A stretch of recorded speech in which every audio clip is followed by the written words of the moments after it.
उनकी team and आदरणीय press के सभी साथियों, आप सभी का आज का इस प्रेस कॉन्फ्रेंस में माय भारत की तरफ से बहुत बहुत स्वागत है। वहीं अब माय भारत केंद्र के ऑफिसेज होंगे और इसको भारत सरकार के द्वारा यूपीएससी की जो प्रतिभा सेतु पोर्टल है उससे द्वारा रिक्रूट किए गए ग्रुप स्तर के ऑफिसर द्वारा हेड किया जाएगा।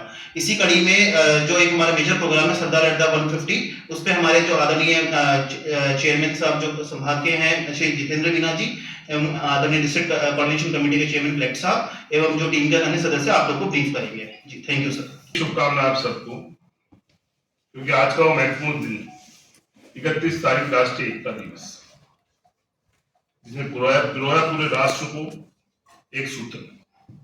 आज इस प्रेस वार्ता में आप सबका स्वागत है।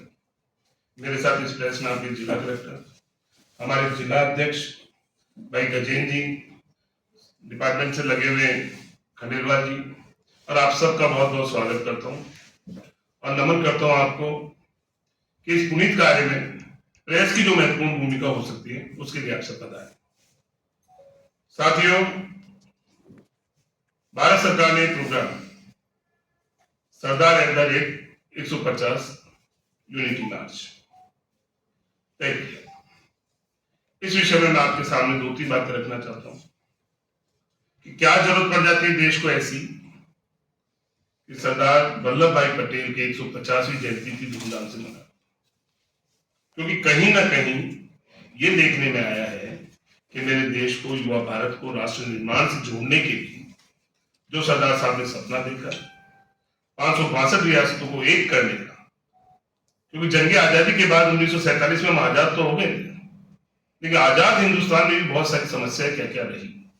तो 47 और 1950 का 3 साल का कार्यकाल ऐसा रहा जब कई रियासतें छोड़ के भागना चाह रही, कई पाकिस्तान में जाना चाह रही, कई राजा इंडिपेंडेंट रहना चाह रहे। उनको यदि किसी ने जोड़ा तो दृढ़ इच्छा शक्ति का एक ही व्यक्ति है जिनको आयरन मैन के नाम से पूरी दुनिया जानती है।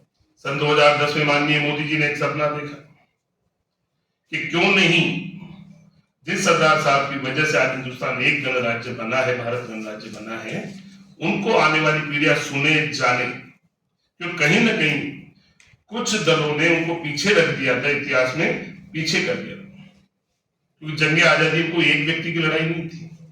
आजाद हिंदुस्तान पूरा गणराज्य बना कोई एक व्यक्ति का नहीं था, बहुत सारे लोगों का योगदान था। उनमें से कुछ महत्वपूर्ण योगदान थे, उनमें से एक व्यक्ति सरदार वल्लभ भाई पटेल है।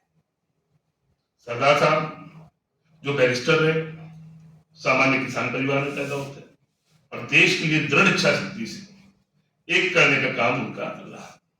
इस यूनिटी मार्च में देश में देशभक्ति की भावना लोगों में आई, क्योंकि कहने को बहुत कुछ है। प्रोग्राम हमारे इसमें बहुत सारे होने वाले हैं।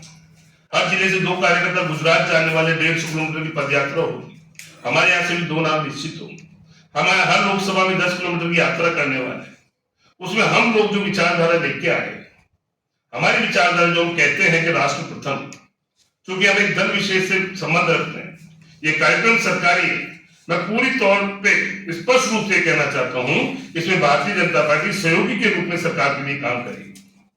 इसमें हम हमारा कहीं नारा नहीं देने वाले, हमारा कहीं झंडा पोस्टर बैनर यात्रा में काम में नहीं देने वाले। हाँ, लेकिन उस विचार के लिए जिसके लिए हमारे महापुरुष शहीद हो गए, जिसके लिए देश के लड़ने वाले अनेकों शहीद आगे चले गए, उस बात के लिए हम अपने विचार रखने हैं। जब भी हमारी यात्रा, जो रूट हमारे जिलाध्यक्ष ने बना लिया 10 किलोमीटर का, वो थोड़ी देर में आपसे शेयर करेंगे। यात्रा की तारीख आपसे शेयर करेंगे। हजारों की संख्या में लोग निकलेंगे, हाथों में तिरंगा लिए, और सरदार वल्लभ भाई पटेल का वही नाम कि राष्ट्र धर्म से बड़ा कुछ नहीं है और देश के लिए सब कुछ छोड़ा जा सकता है, देश को किसी के लिए नहीं छोड़ा जा सकता। फिर एक बार वो ज्वार, वो क्रांति, वो देशभक्ति की भावना हम युवाओं में देखना चाहिए। क्या जरूरत पड़ती है? बार बार लाल किले की प्राचीर से माननीय मोदी जी कहते हैं कि राष्ट्र निर्माण क्या है, ये युवाओं को बताने की जरूरत। वो मिट्टी की बनी हुई और पत्थर की बनी कोई इमारत नहीं।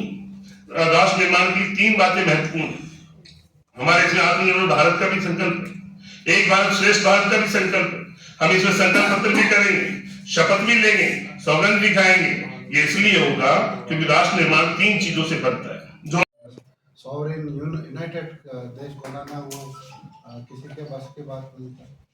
तो इसको, इस लौह पुरुष को याद करने के दिन सभी लोग वहाँ पे पहुँचे और यूनिटी मार्च में आप भी भाग लें और यहाँ ज़िले से भी कैंप में वहाँ पर भी जा रहे लोग, तो वहाँ पर भी यूनिट मार्च